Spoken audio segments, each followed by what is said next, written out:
Have you ever felt that quiet moment? When the night becomes so still, you can almost hear your own breath melting into the silence of the world? As we come toward the end of our journey together, we step into one of the deepest teachings in the Buddhist tradition, the wisdom of emptiness, or shunyata. The word emptiness might sound cold, like the echo of something lost, as if it means that nothing matters, that nothing really exists at all.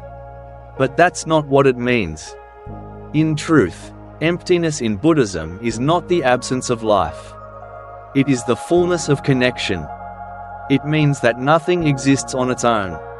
Nothing stands apart. Everything, in its very being, is woven from everything else. It is the ultimate expression of the deep interconnectedness we've been gently touching throughout this journey. When we begin to understand this, it's as if the hard edges of our fears and attachments start to soften, dissolve, revealing a world that is vibrant, fluid, and free, a world breathing as one great living organism. There was once a young monk named Anatta, a seeker whose heart was troubled by this very teaching. Each time he heard about emptiness, his mind would tighten in confusion. How can my hand be empty, he wondered, holding it up to the light?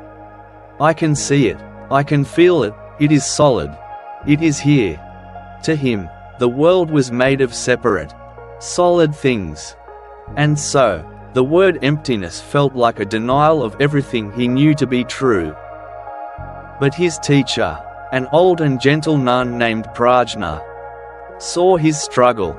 One day, she handed him a simple clay cup. "Tell me about this cup," she said. Anatta looked closely. "It's made of clay, it's hard, it has a handle, it can hold water." Prajna smiled. "But where is the cupness?" she asked softly. "Let us look for it." "Is the clay the cup?" "No, the clay was once just earth." "Is the water in it the cup?" "No, that's something else." "Is the shape the cup?" "The shape came from the potter's hands, and the potter's mind." Then she guided him into quiet contemplation. "This cup," she said, "is made entirely of non-cup elements. To exist, it needs the clay. The clay needs the earth and the water. The water needs the clouds and the rain. The potter needed food for strength. And that food came from the sun and the soil. This cup is full of the entire universe. It is empty of being only a cup. Its existence is a miracle of interdependence." In that moment, Anatta's eyes softened. He had seen an object, but she had shown him a relationship. Prajna pointed toward the sea. "Look," she said, "at that wave. It rose and fell, graceful and alive. It has a beginning, a middle, and an end," she continued. "It has a form, a power, a presence. But can you find anything in that wave that is not the ocean? The wave is empty of a separate self. It is not apart from the sea. It is the sea, waving." And when Anatta looked again, he saw that his hand, too, was like that wave. Not a separate thing, but a momentary expression of everything that ever was. In his hand, he saw his ancestors, his parents, the sunlight that grew the food he ate, the rivers that carried the rain, the stars whose light had nourished life for millennia. His hand was empty of being just his hand. And because of that, it was full of all of life. And in that realization, the word emptiness no longer frightened him. It became a doorway to wonder, to freedom, to love. Emptiness is the great dissolving, the soft undoing of the illusion that there is a me separate from you, a self apart from the world. It reminds us that every form, every breath, is part of a seamless, unified field of being. Form is emptiness, and emptiness is form. Form is emptiness, emptiness is form. Says the Heart Sutra, one of the most sacred and timeless texts in Buddhism. It means that the form of the wave cannot be separated from its emptiness. Its emptiness of being something apart from the ocean. Just like the clay cup. Its very shape exists only because it is not separate. They are not two things. They are two reflections of the same truth. When we begin to understand this, our relationship with life transforms. We stop holding on so tightly, because we realize there is nothing that can truly be held. A painful emotion arises. Before, it felt like a heavy storm inside the chest. Something happening to me. But now, we can see it differently. It is simply a wave of energy, arising from countless causes and conditions. It has no solid core. It is empty, and therefore, it will pass. When we see the emptiness of emotion, we can stay with it, without being swallowed by it. Then, a great joy appears. Bright, light, alive. Once, we might have clung to it, afraid it would slip away. Now, we simply smile, watching it like a glimmering wave upon the sea, knowing it too is a gift from this interdependent universe. We can love it, without needing to possess it. This is not a dry, intellectual understanding. It is a felt sense of liberation. When we see the emptiness of all phenomena, a quiet courage arises in the heart. For how can we fear losing what was never separate or truly ours, to begin with? How can a self without fixed boundaries be threatened? Seeing emptiness allows us to dance with life, not as a frightened ego defending its small territory, but as the open space in which the entire dance unfolds. We become the vast sky in which every movement is allowed to pass. To touch this wisdom, we gently deconstruct our experience. It may sound complex, but really, it is just a subtle shift in perception. Take a moment now. Look around you. A lamp, a book, a table. Look softly, and begin to dissolve it in your awareness. If it's a wooden table, see the tree from which it came. See the forest. See the sunlight that nourished it. The rain that fell upon it. The soil that held its roots. See the logger who cut the tree. The carpenter who shaped the wood. The tools they used. And the people who crafted those tools. Slowly, you'll see. The table is not a solid, separate thing. It is a meeting point for the entire cosmos. It is empty of being an independent table, and full of everything else. You can practice this with anything, even with your own body. Look deeply at yourself. This body is made of non-body elements. The food you've eaten, the water you've drunk, the air you breathe, and the genetic information passed down through your parents and ancestors. Your body is not truly yours. It is a sacred loan from the universe. And that doesn't make it less precious. It makes it infinitely more so. You can do the same with your emotions. When anger arises, instead of being swept away by it, simply notice. Where is it in your body? Does it have a solid center? Or is it a shifting dance? Heat in the chest, tension in the jaw, a pulse of energy in the heart? Notice the thoughts feeding it. See that anger is not a single thing. It is a process, a meeting of thoughts, sensations, and causes. When you see it this way, its power dissolves.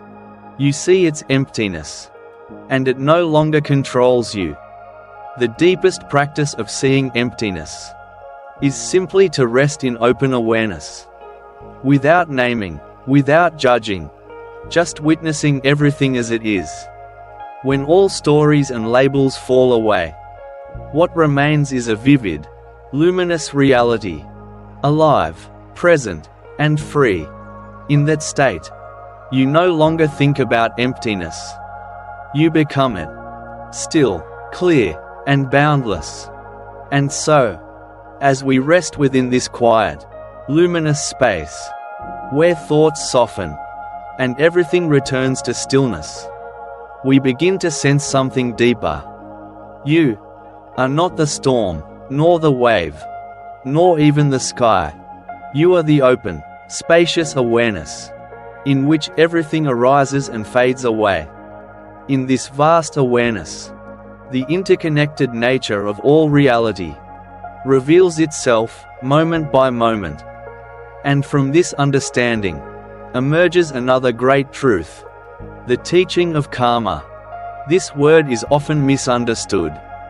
Karma is not a system of cosmic reward and punishment, not the judgment of some unseen deity. It is far simpler, and far more intimate. Karma means action, and the Buddha taught that what truly shapes our lives is not the action itself, but the intention behind it. What he called cetana. Every choice, every thought, every word, is like a seed carried by the wind, falling into the soil of the present moment. From that seed, our future quietly begins to grow. This is an empowering truth. It tells us we are not the victims of fate, but the gardeners of our own destiny.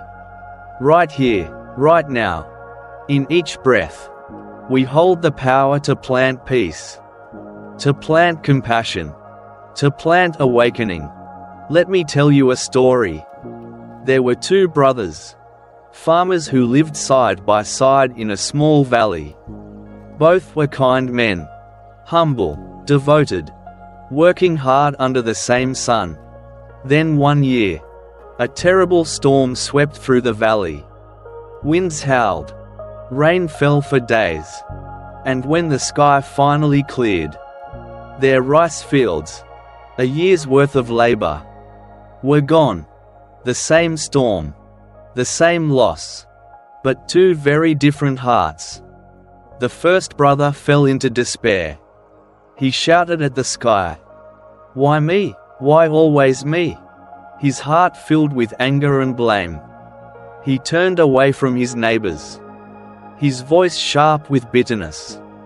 He saw only unfairness, and in that vision, he planted the seeds of loneliness and pain. The second brother also felt grief. He, too, looked upon the ruined fields, and felt the weight of sorrow. But then, gently, his intention shifted. He whispered to himself, "This has happened. I cannot change it, but I can choose what I do next." He gathered his family and said softly, "We have lost our crop, but we still have each other. We still have strength." Then he walked to his neighbors, not with envy, but with an open heart. "We have all suffered from this storm," he said. "Let us rebuild together. Together, we are stronger." And in that act, he planted seeds of compassion and community. From loss came connection. From surrender came wisdom. The same external event, yet two completely different worlds unfolded. One brother created a small personal hell, made of bitterness and isolation. The other cultivated a garden of resilience, hope, and shared love. That is karma. Not destiny, not divine punishment, but the natural law of cause and effect, woven with intention at its heart. It is the ultimate expression of free will, placing the quality of our lives, not in the hands of fate, but in the care of our own hearts and minds. The Buddha taught that intentions rooted in greed, hatred, and delusion lead to actions that bring suffering. for ourselves and for others. But intentions born of compassion, clarity, and peace create harmony, healing, and joy. So tonight, as you rest beneath this gentle sky, let this truth sink softly into you. Every breath is a seed, every thought a ripple, every act a whisper shaping the world. Breathe in awareness, breathe out kindness, and let yourself dissolve, like a wave returning to the ocean, whole, free, and at peace. And so, beloved dreamer, as you rest in this gentle stillness, we continue to drift deeper into the heart of understanding. When we act from craving, from that restless desire for more, we create dissatisfaction, like drinking salt water that can never quench the thirst. When we act from anger and ill will, we invite conflict and pain, the sharp stones we throw into the still pond, only to watch the ripples return to us. When we act from confusion, when our mind is clouded, and we cannot see things as they are, we stumble, and our choices lead us to regret. But when our intentions grow from the soil of generosity, from loving kindness, from clear wisdom, our actions blossom into peace. When we act from generosity, we create connection and quiet joy. When we act from loving kindness, we build harmony, warmth, and safety.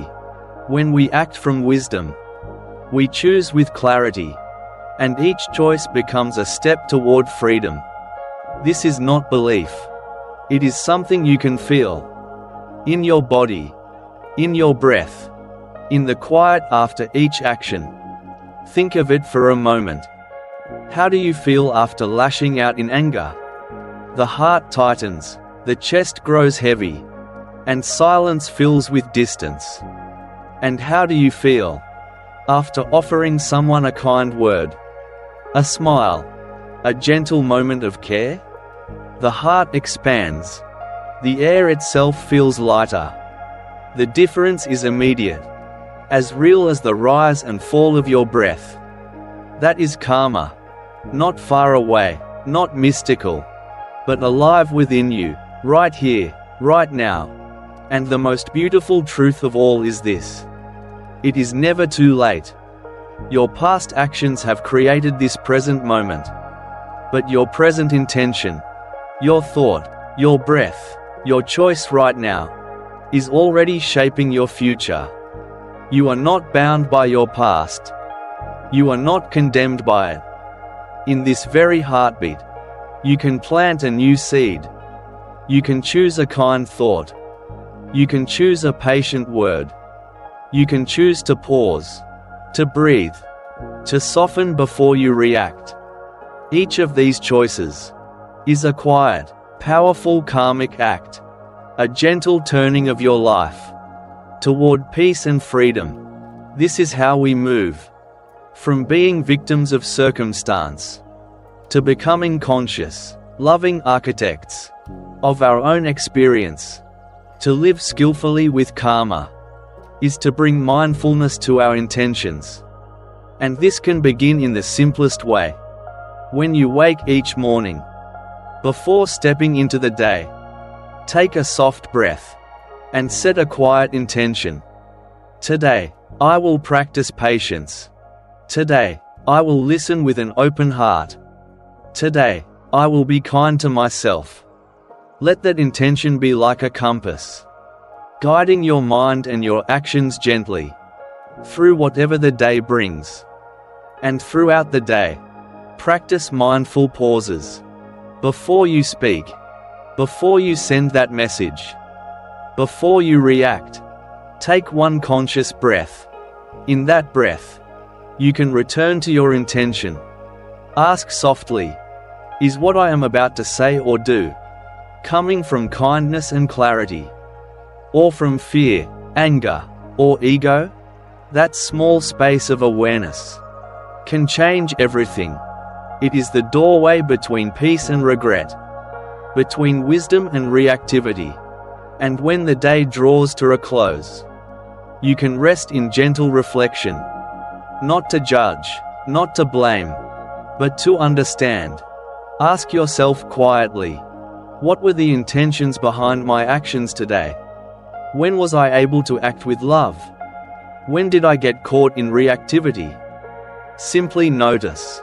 Learn. Let each insight become a soft candle, lighting the path for tomorrow. And finally, practice the karma of generosity, dana.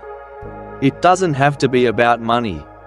You can give your time, your listening, your smile, your kind attention, every small act of giving, done with the pure wish for another being's well-being, is a sacred seed of joy, planted in the heart of the world. So as you drift now, let your breath slow, let your heart loosen, feel the quiet rhythm of cause and effect, rising and falling like the tide. Every breath is a new beginning, every moment a chance to plant peace. Rest now, in the gentle knowing that you are both the wave and the ocean, the doer and the space through which all unfolds. You are life, learning to love itself. Breathe in, peace. Breathe out, release. And let go. You've walked far tonight, my dear one, through the quiet wisdom of emptiness, through the tender truth of karma, and into the open heart of awareness itself. Now, there's nothing left to do, nothing to fix, nothing to become. Just breathe, and feel the earth holding you. Let the sound of your breath melt into the breath of the world. Everything is at peace. You are at peace. The night is vast, and it loves you. Rest now, gentle soul. You are safe. You are whole. You are home. You know, after telling a story like this, there is always a quiet moment that lingers, where the heart feels both calm and awake. And in that stillness, I would love to share a few gentle thoughts with you, just reflections from my own path, as we return slowly from the dream. You know, as I read these stories about emptiness, karma, and the quiet power of intention, I realized something, that life has always been gently reminding us we are never powerless. For a long time, I used to think karma sounded heavy, like something you couldn't escape, a kind of punishment from the past. But the more I learn, the more I live, the more I see that karma is actually freedom, because it means we can begin again, right here, right now. I love this idea. You are not defined by your past. You are created by your present intention. Each day, I try to set one small intention. Something simple like, today I will speak kindly. Today I will listen with an open heart.